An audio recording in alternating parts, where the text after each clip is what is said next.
Everybody's got a story. You just have to listen. Hola, I'm Joe Pardavilla, and this is Good Listen. And today, Kayla-Brooke White tells her story.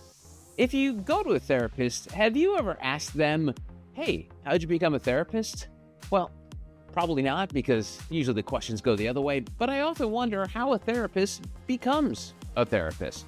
So that's why Kayla-Brooke White is here.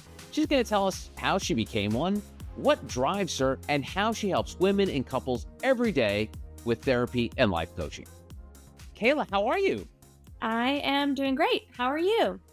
I'm doing pretty good, although when a therapist asks you that, it's kind of a loaded question, but this is not a therapy session. We're just going to chat. But so I want to start with that, like therapy. I'm a Generation Xer. So the idea of therapy is like, oh, that's what crazy people do. That's what people Yeah. with problems do. Yeah. So I come from that generation. So full transparency, I've never been to a therapist, although my wife and mom probably thinks I should have gone to a therapist. I've never have. But tell me about the current state of therapy, because one of the things that I've noticed during my lifespan is the fact that those old cliche of like, if you go to a therapist, something's wrong with you, are long gone. I past guest, I had Sarah Tick, who's a dating coach. She said to me that women like to see on like dating profiles that a man who goes to therapy. So I'm assuming a lot of those cliches have come and gone, but tell me about the current state of therapy. Yeah. I think most people use therapy now as maintenance. I think a lot of people have realized that therapy can elevate your life. It doesn't necessarily have to mean that something's wrong with your life. I think people, even in really good places, can use therapy to gain skills like emotional intelligence, learning how to fight fair, communication styles, attachment styles that, like, using the dating example, if they're dating, it does help to know your attachment style. You're not really going to, most people are not out here learning the work of attachment theory in their own time. So I think I see a lot of, and I used to work a lot with more trauma based and maybe more specific demographics with people. Now, my current clients really seek therapy to elevate where they are now.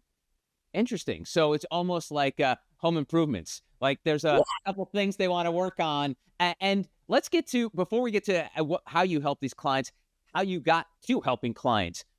Because therapist is one of those jobs that it falls under, doctor or physician or something like that. But Yeah. it's part of that umbrella because, as a kid, doctors, lawyers, firefighters, and then obviously there's a little more a nuance once you get later in life. So how did you find that path for yourself?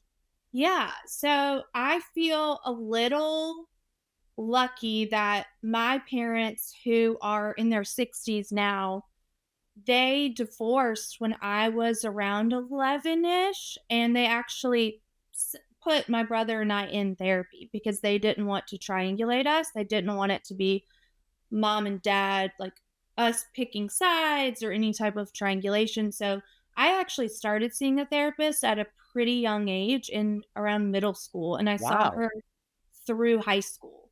So my experience started really young, and I remember loving going to her office. So I became a psychology and sociology double major when I was in undergrad, and I did one of my internship years at a pregnancy center during college, which that's kind of the thing with therapy is unless you are in grad school, you can't get internships doing therapy. So you kind of have to find ways to do it that are more nonprofit based because it's less clinical a little bit.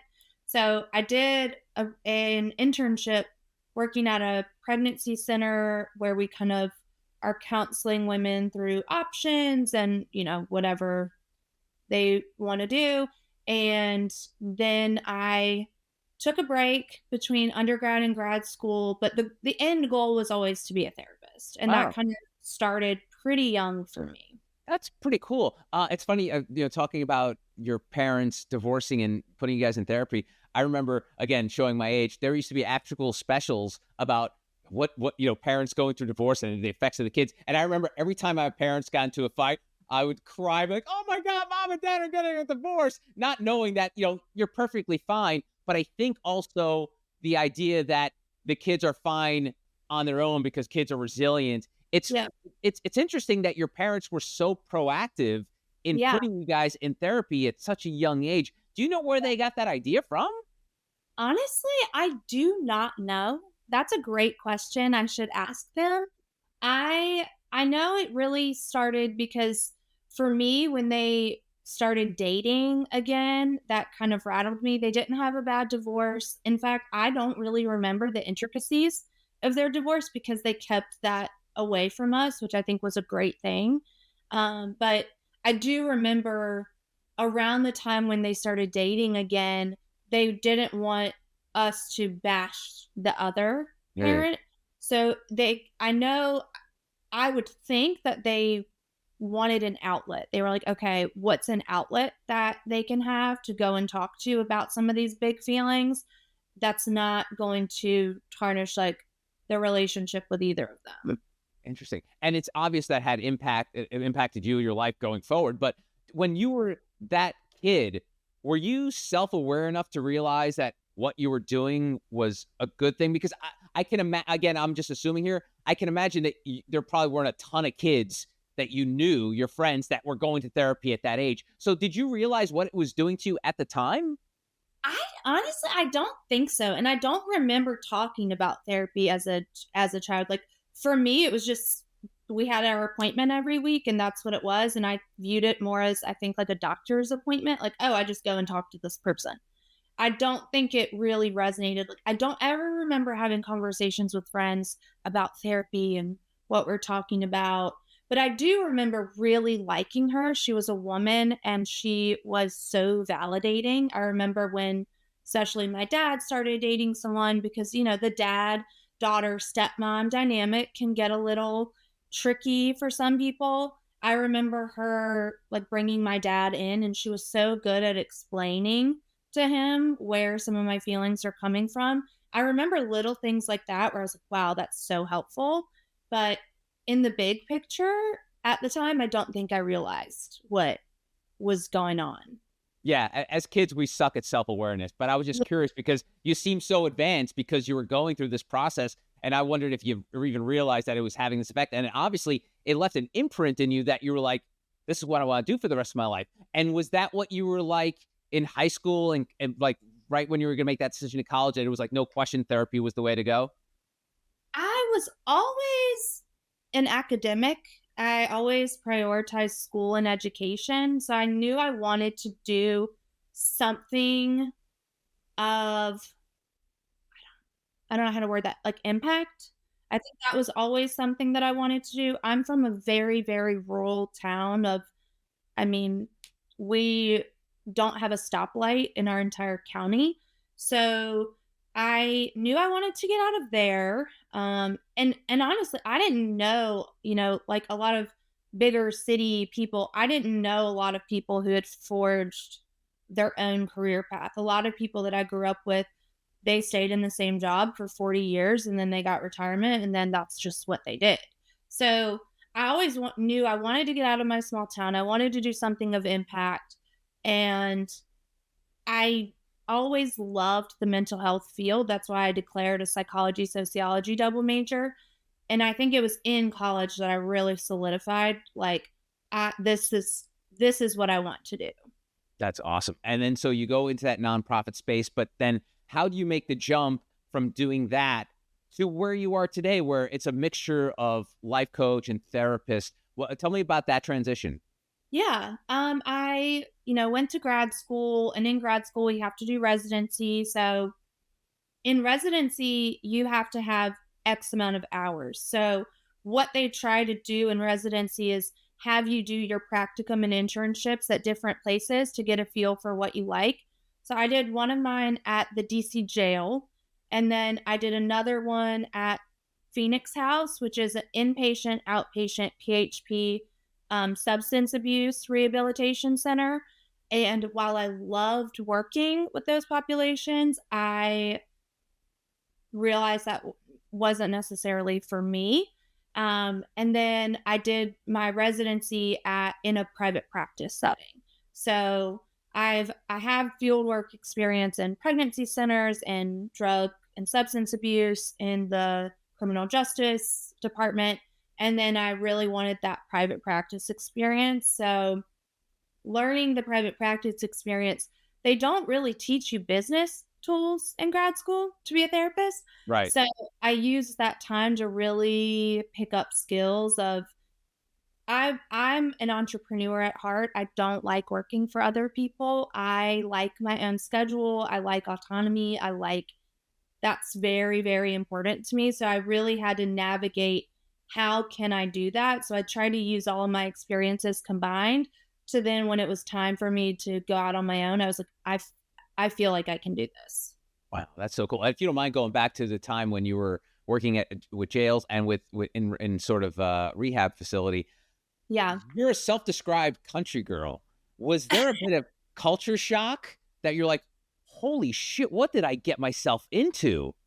Yeah, a little bit. So I come from this rural tiny little town in Southeast Virginia, and then I went to undergrad at UVA. Then I did all my grad school in DC. So I kind of went from a really small town to medium-sized place, Charlottesville, to DC, the nation's Yeah. capital. I did have so a little self-disclosure, my brother is incarcerated. So I've known a lot about the justice system just from that. And working there, that was my first placement was it was less therapy and more it's basic things that you don't think of, like getting their birth certificates to them so that when they get released, they can't really think about their mental health because what they're thinking about is if I'm coming up to be released, I don't have any paperwork to legitimize me. I can't get Wow. a job without my birth certificate. I can't get a social security card without it. I can't get an ID without it. How am I supposed to get to and from work with no ID? I can't get a credit card without an ID. So that experience was less therapy and more learning the inner workings of the justice system and why there is a lot of work that needs to be done there because you really can't go get into the mental health space with a lot of these people because they're worried about where am I going to live and how am I going to make money and what am I going to do. They're not worried about how they're feeling. Wow. So it was less of that in that setting, which I do think was still extremely helpful for me to learn. And then in the substance abuse clinic, that was really interesting because, in private practice, you have boundaries. Like there's so many boundaries when you work in private practice. Like my clients really don't know that much about me, but I know a lot about them. Whereas when you work in a substance use, when you're assigned a client, especially in a rehab, like you have to go into the bathroom stall with them while they take their drug test. So like you're getting to really know them. Wow. So that was a wild experience for me personally because I was like, this just that's not what you think of when you think of being a therapist. So you really have to build that trust because they either really like you and feel like you're on their side or you are the bane of their existence because you know people can only accept the change that they want. So you're given a mixed bag of people. So I wasn't really used to a lot of confrontational people until I worked in that setting. Because it's hard to tell somebody your drug test came back positive, and but yet you still want them to like you. So it's a lot of trust building and rapport building and interesting place to work. So yeah, that was a huge shock for me because I lived a pretty naive life to some of bigger real world issues like an opioid crisis and all of that.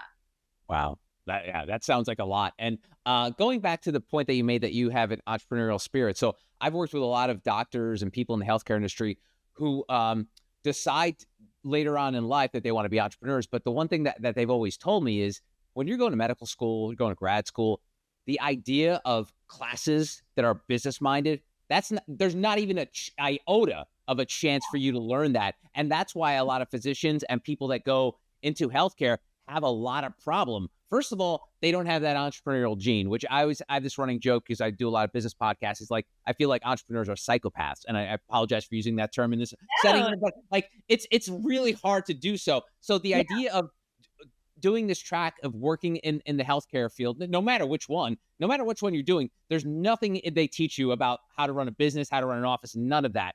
So yeah. where did the entrepreneurial spirit come for you where it blended perfectly with your therapy experience? Because I'm telling you, that is very rare from all the folks that I've spoken to.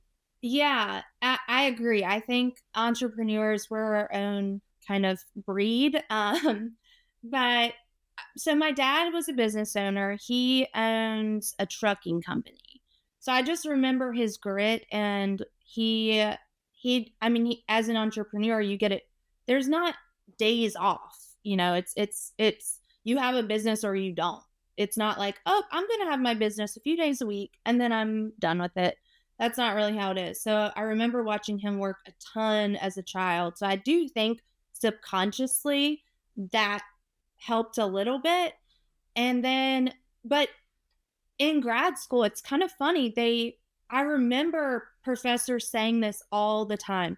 You don't become a therapist if you want to make money. You don't become a therapist if you want to make money. And I remember thinking, why, why is it bad to want to create personal wealth? Like, yes, we're helpers and we have a part of us that are serious empaths, but I don't think that that means we can't or shouldn't be allowed to also make good money.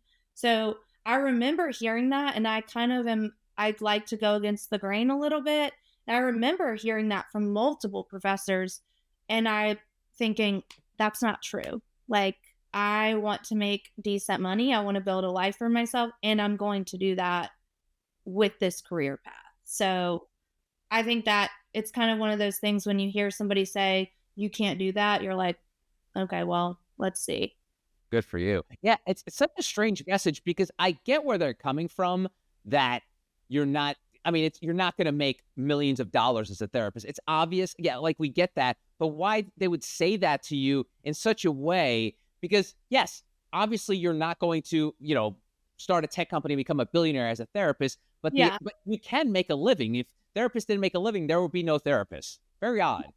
Yeah. Yeah. I thought it was a really weird um message as well, but then it is backed by insurance companies. Really don't, a lot of people don't, unless you've ever been a provider that accepts and you get paid from taking insurance, you really don't understand how it works. And how do you know how it works? No, please share. So basically how it works, let's say you're the therapist and I'm the client and I have Anthem. You accept Anthem. How it works is, okay, I'm coming to you. I have Anthem insurance. You accept that. You have to have a contract with Anthem. Say your rate's $150 an hour. Okay. You go to Anthem and you say, my rate's $150 an hour. I'd like to accept clients using Anthem. One would think that Anthem would pay you $150 an hour, right? With how much money insurance companies make. No, they are like, we will give you $60 an hour for every client that you see with Anthem. So you take $60. By the time you take out taxes and your overhead and costs and then pay yourself, you're working for like $10, $12 an hour. Really, truly. And that's how it is. And a lot of these big insurance companies, they don't let you renegotiate your contract for like 3 to 5 years. So once you lock in that rate and they don't negotiate with you because they don't have to, that's what you get. So if you work now, every client that you see with Anthem, instead of your $150 rate, you're going to get $60 from them. And they can take up to 90 days to pay you. So when you get started out, you might have 3 months before you even get reimbursed. Wow. So Now, wait a minute, though. Doesn't the patient then pay the other remaining balance, though? No. You have a copay. It's all about insurance, but no. Oh, No. okay. No. So it's, that almost reinforces this idea that therapists don't make good money because they're not really legitimized by insurance companies the way that some other practitioners are. Wow, that sucks, man. I just assume that because I just know, like, listen, I go to the dentist, I give my insurance card, and then Yeah. I get a call back later, like, oh, your insurance only covered, 80%. You owe us, $40. I'm like, all right, I guess, and I just assumed it was the same way in the healthcare space. That's crazy. Oh, again, I apologize for that, but that's not that doesn't sound right. No, it's wild, and that's unfortunately why more and more people aren't accepting insurance and going into the coaching space because it's just, and then if you're like me and you wanted to work for yourself, you don't want to spend 20 hours a week billing for insurance. It's that's time that you can be, so it they almost keep you, I feel like that's the cycle that a lot of therapists get stuck in is they might not have that entrepreneur gene, and then if they do, it's hard to get started, so they just stay working in these other, modes of being a therapist because that's what's easy, because they don't make it easy for us to go out on our own.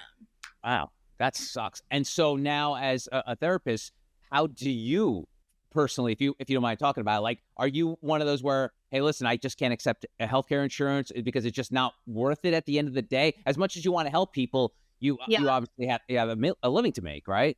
Yeah. I mean, for me personally, have just always, I just am upfront with people and I say, unfortunately, I don't take insurance. And if that is a restricting factor for them, I have referrals that I'll give them. And I feel lucky that it's never been a huge issue for me. Word of mouth and referrals have always been worked in my favor, which is great. I feel very lucky for that. I've never spent a dollar on marketing. But it's it is hard when there's a client who you can tell really wants to work with you and you just can't. However, I do offer a certain amount of sliding scale spots. So I have some clients who I offer a sliding scale because I think that's important and there should be some balance. I don't necessarily think it's always fair to, so let's say I have a middle-aged lawyer and a college student. It doesn't make sense that they would be able, that might be, 2% of this person's monthly income, and that might be 20 or 30% of this Right. person's income. So I do offer like a sliding scale with some of my clients. Oh, that's great. That's awesome. And we talked about sort of the current state of therapy, and I'm just curious. As much as I hate talking about the pandemic, I almost want to feel like it never happened. But what is how is that? How did that change everything? Because I know there was the big push to virtual medicine at the time, telemedicine, all that. Did you embrace that at the time? What's it like now? Are more and more people coming back to the office to see you? Just give a rundown of how that's been going. Yeah, I was in DC when the pandemic started. So DC was very shut down. Nothing was open. We went completely virtual right when everything happened. So I noticed that we retained a lot of our clients because people actually had more time. Like, I used to have clients that they could only meet at 6 p.m. because they had to leave work at 5. So I feel like it benefited a lot of people.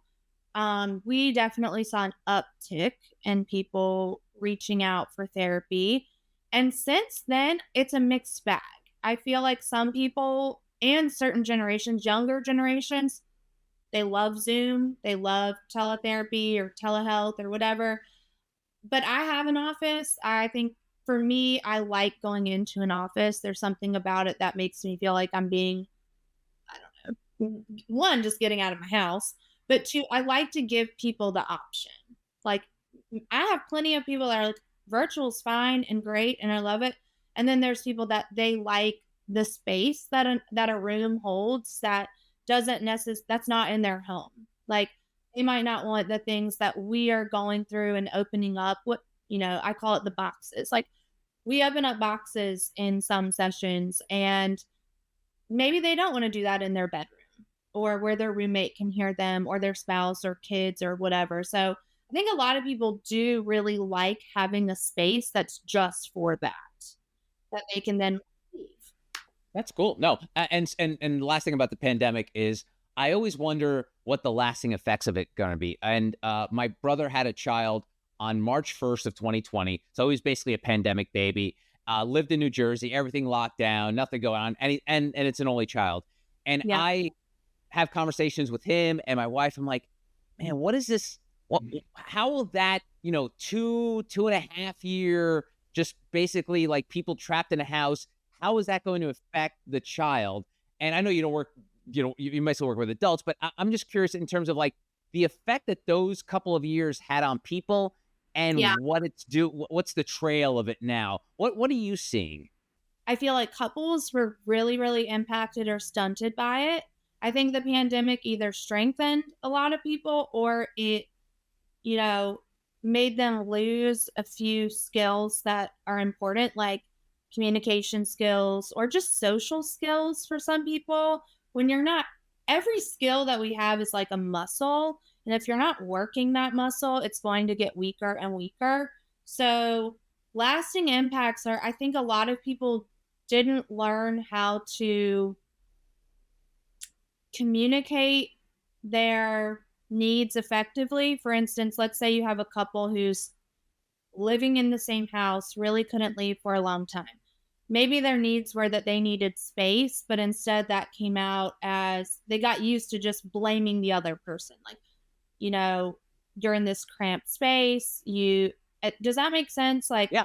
I think a lot of people just learned they started playing the blame game with a lot of things instead of taking personal responsibility and learning how to like communicate their needs of what was wrong because we had this big external thing that we could put blame on that people didn't really take responsibility for maybe actions that were in their control. Like they'd be like, well, I'm cramped and we can't do anything. So they'd take that out on, whoever was closest to them or whatever their environment was when really um they I don't it's hard to conceptualize, but I feel like that's one of the biggest things is people not using that time to really become self-aware because it was so easy to be like the pandemic is making me feel like this. I feel what it's like, yes, that sucked and it was horrible. We still have personal responsibility for certain things and I think a lot of people place a lot of blame on COVID that had, was more of an internal thing. Mm. It's funny that you mentioned that because I remember a lot of the jokes at the beginning of the pandemic, because we were all full of jokes during the pandemic, was, oh man, can you imagine the number of babies that are going to be born? But it turned Yeah. out to be the opposite. People kind of just lost their drive. They were still at home and they were with their partner, but they just were not in the mood because obviously, Yeah. global pandemics don't put people in a mood. Yeah. So, what do you think about that in terms of the what happened? Like those, do you feel like they're just lost years for a lot of people?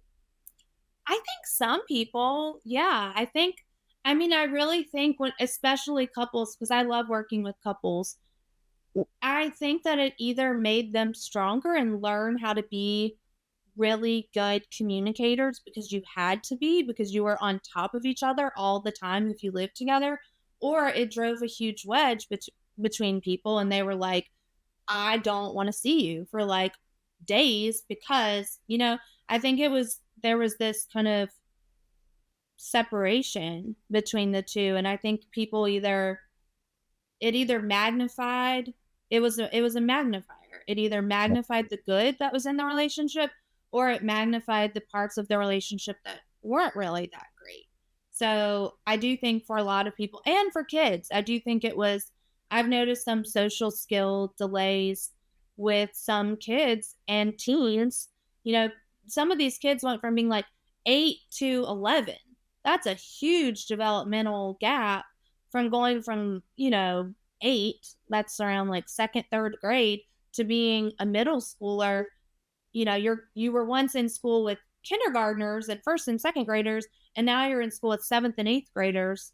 Like that's a strange jump to make between that time period. Yeah. And you mix the pandemic with technology. I feel like the last few years it just has made more assholes. And I don't know if you see that in the therapy space, but to Yeah. me, I feel like the technology hardens us. It makes us people be mean and dismissive and cold.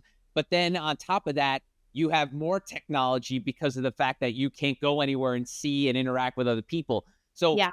tell me about this current state of assholeness. And I know it's a weird way to say it, but are you seeing that in terms of how that's coming up in relationships and how people are just becoming more hardened and more detached in their relationships with either other people in their current relationship or just in general with people in their hemisphere?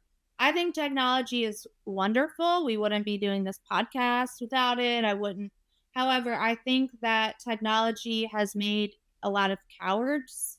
I think technology is a great way for cowards to, keyboard warriors. Yeah. That's what they are. I think for a lot of people, the pandemic and not really having maybe social outlets, because what for people that maybe were really social and weren't able to get that out, maybe did become a little bit pent up and frustrated. And one of the only outlets we had was the internet during Right. COVID. So I definitely think that. But I think in general, people, I think most people do not use technology in a healthy way. I think people can hide behind it. I think people use it in very negative ways. I think it's a bully's greatest asset is is a cell phone. They can say and do whatever they want, or they think they can say and do whatever they want with no consequences. And it's yeah, I think that that's like a crisis, and I think that's enhanced as technology has continued to grow, and we see it with AI stuff. We see it all the time of there's just more means to do harm the more technology that we have, and I do think that's really sad. So I try to personally limit it. I've been a victim of people on the internet. You probably have too. It's horrible. It's not fun to like receive things, but you have to also remember like there's only a certain type of person that uses um, technology to be mean, and those people probably aren't people I would surround myself with in real life either. So I Right. have to like remember that too. And on the flip side of that is you use technology for good. You have your popular Instagram feed, the Therapy Queen. Tell me about that divergence of being able to do what you do, but help more people through this technology that we've just been shitting on for the last 5 minutes. But how do you use it for good? I just like to post real life things. I don't really have a method to my page. Sometimes I'm like, I want to have a very curated page, but that's not real. I like my favorite people that I follow on social media are the ones that are authentic, that are the ones that are saying, my life might look perfect on the outside, but it's not. I'm having a really hard day. I'm struggling with this. So I really use it to again, I like to magnify the good because who doesn't? If something great is going on in our life, we like to share that. But I also use it to magnify the things that aren't really great in my life so that other people can see, I think anybody with a social media presence, women particularly, it's there's a lot of people that look at accounts and they think, wow, that girl looks like she has everything together. She has this or she has that. And I think it's really important to sometimes be like, it looks like that, but that's not real. Like, what's real is this or that. Or, I got a bunch of messages from somebody yesterday on my social media account telling me I needed to be on Ozempic and I looked like a whale, like all these things. And I shared that to my stories. I was like, I get messages like this. And instead of responding, I am going to show. And I got so many messages from women being like, I would never think that you would get messages like that. Like, and thanks for sharing that because it shows me that like these bullies are not that they don't discriminate. Like, it doesn't matter if you have 50 followers or 10,000 followers or a million followers. Like, we all are subject to some of these people on the internet. So I do like to also share that, even though that's vulnerable and nobody wants to share the things like that. But I think in this space of mental wellness, it's important to be like, things are not always perfect, and that is okay. In fact, that's a good thing. That's how we build grit and resilience.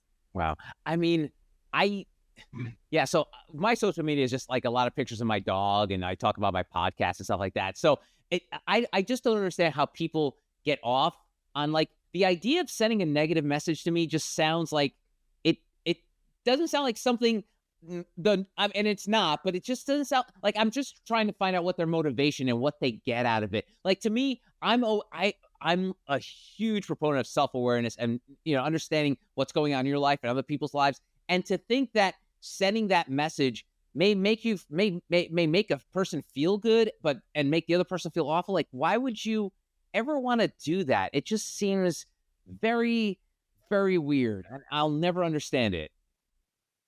Me neither. I think it's very weird. I think I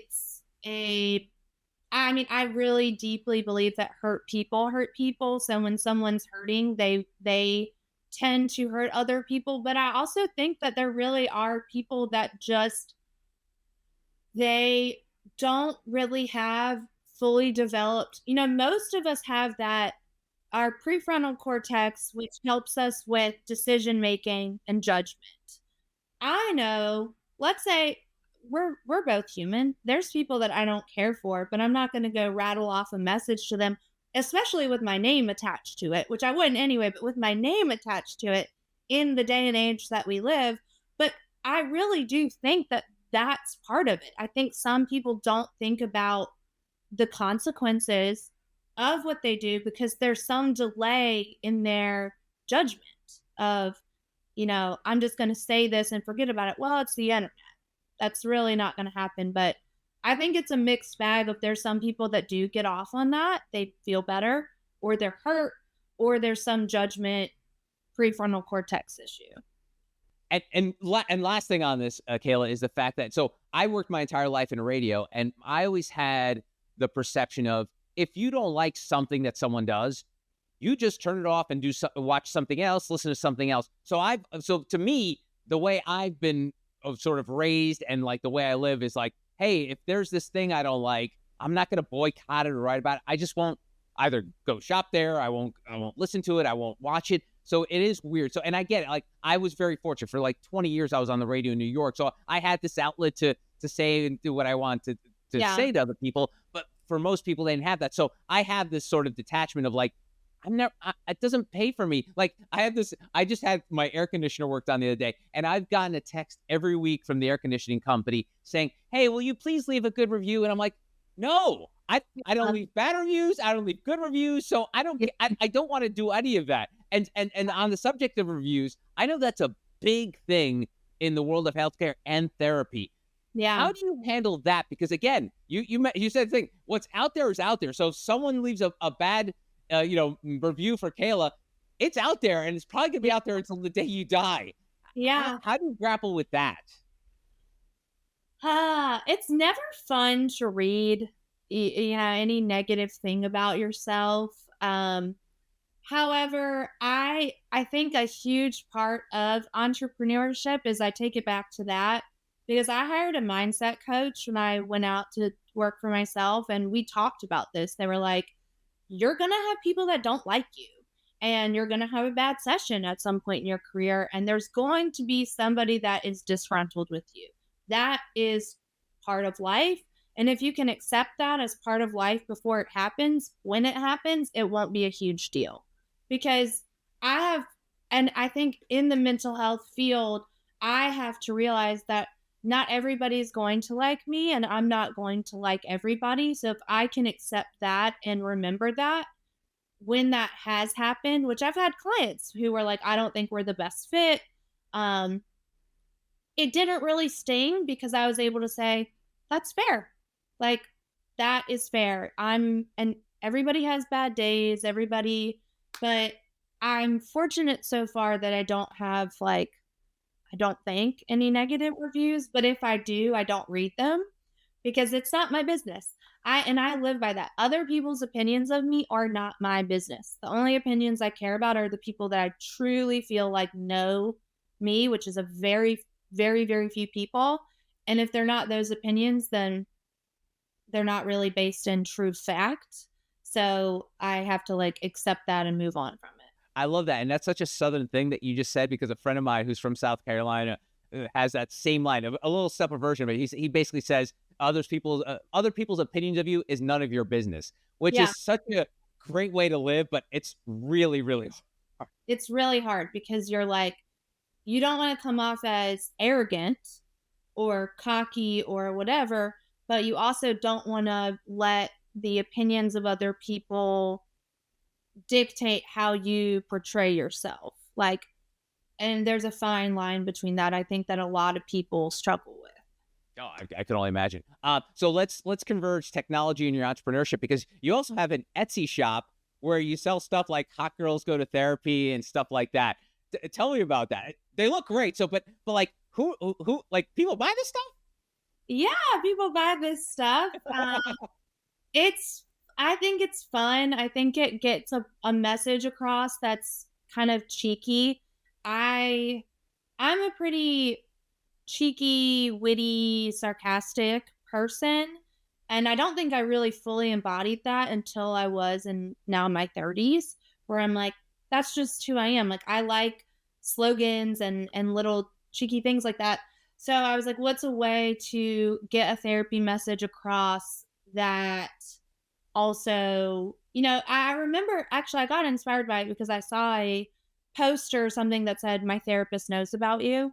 And I was like, that's great. I want that. Like I need that. So I I like a brand, and I think it's a little bit of a personal brand too. Like even like it, and hot girl doesn't mean it, I'm sure most people read that and think like, oh, physically attractive, but it's more of the concept of like we all want to be like our hot version of ourselves. We want to be put together and feel good and look good. I think most people want that. So I tried to just make that like a fun little slogan and to be like, yeah, a lot of people go to therapy. Don't feel ashamed to go to therapy. I wear mine all the time and I get comments on it every time I wear it. They're like, where did you get that? I love that. And you say, hey, just go to my Etsy shop. You can buy one for yourself. Yep. Yep. Exactly. That's great. All right. So I want to wind our conversation down by talking about your work and the people that you see.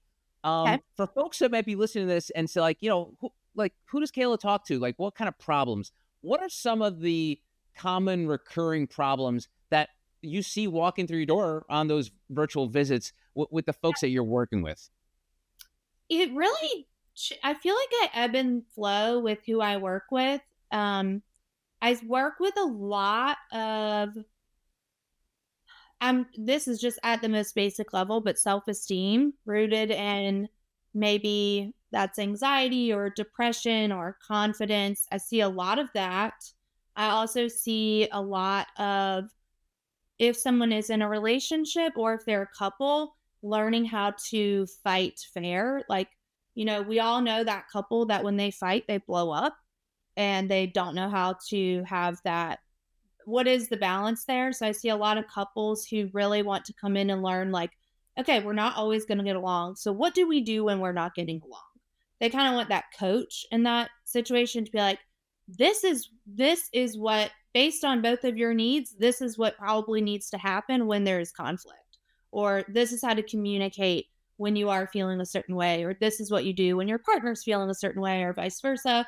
So I see a lot of skills based clients that come because my style of like coaching is very direct and very, how do we get from point A to point B? If this is happening, this is what I think, based on what I know about you, what is going to help you. I used to do a lot more of the going back and processing work, but I really like the work of how I said in the beginning of the call, someone's already doing pretty well and they want to elevate and reach whatever that next level is in their life, whether that's finding a healthy relationship or maybe getting a promotion at work or getting a new job or enhancing their relationship. I actually got a text last week from a client. I was working with them as a couple, and she sent me a picture of her engagement ring. And she was like, I have news. And, we worked on a lot of skills. Like, they broke up actually, and I was still working with them as a couple, but just learning the skills to get back together because they did feel like they were healthy together, but they needed space, and they moved out of their home, and now they're moving back in the home and they're engaged. So it's like the power of learning skills is what I really like to teach people, I guess. That's awesome. All right, and lastly, the Golden Bachelor. I don't know if you saw the. I didn't watch the show, but apparently it's an older gentleman got with an older woman. Happy ending. Nope, they got divorced after 3 months. And I only bring this up because I'm using it as a jumping off point as to why relationships don't work and why it's so easy for people to get in and out of. And I'm talking about like seriously. I'm not talking about flings or that. Like you see marriages last months or a year.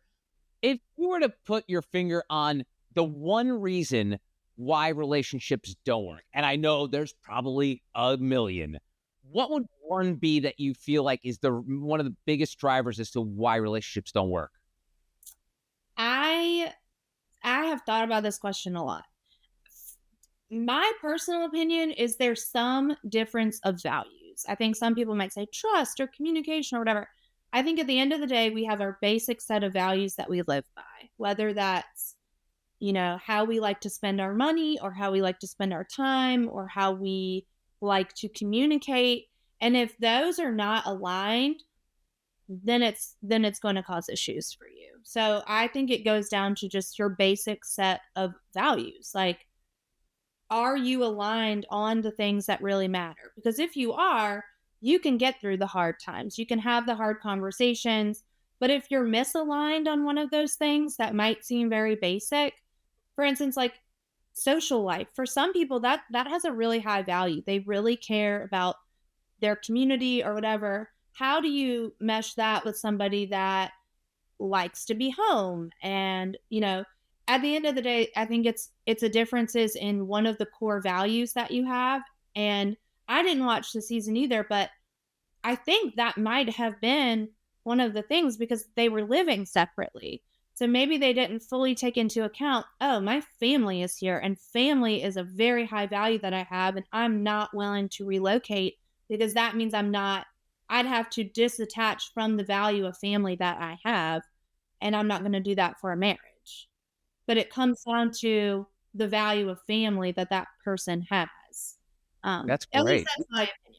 No, I love that. And and obviously not a therapist, but and I write about this a lot is the idea of curiosity. And I always feel many relationships fail because one person is no longer curious about the other one. Like once the idea of like, I don't care how they're feeling today, or I don't care how their day was. Once that creeps into a relationship, I feel like that's sort of the beginning of the end, because at that point, then it turns into anger and annoyance. But I think that curiosity piece is one thing people don't think about. They don't think about, because I think that's what the key to a long-lasting relationship is. The curiosity that drives you always wanting to know what's going on in that person's mind, what they're thinking, what's their opinion about something. So I don't know. I just throw my 2 cents of therapy in there, 2 years of college for communication, so it doesn't count. But that's what I feel.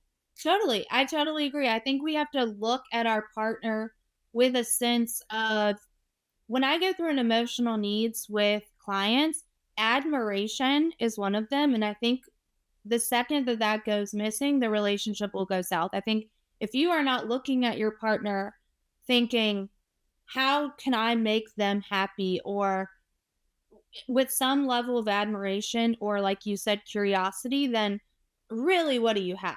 Like, we can go have a conversation about anything with anybody, but if you're not actively choosing to continue to have meaningful conversations with your partner, then that's a major red flag in the trajectory of your relationship. Awesome. All good stuff. Kayla, if folks want to get in touch with you, find out more about you, where would be the best place to start?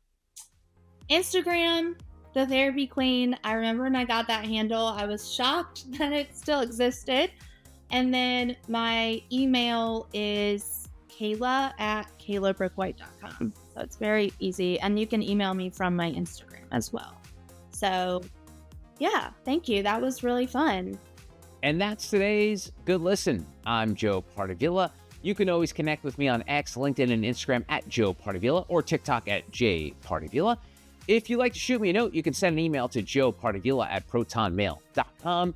And if you have a moment, I would love if you could leave a 5-star review on Apple or Spotify. And if you're watching on YouTube, leave a big old thumbs up. Thanks for spending some time with me today. I really appreciate it. Until next time, adios.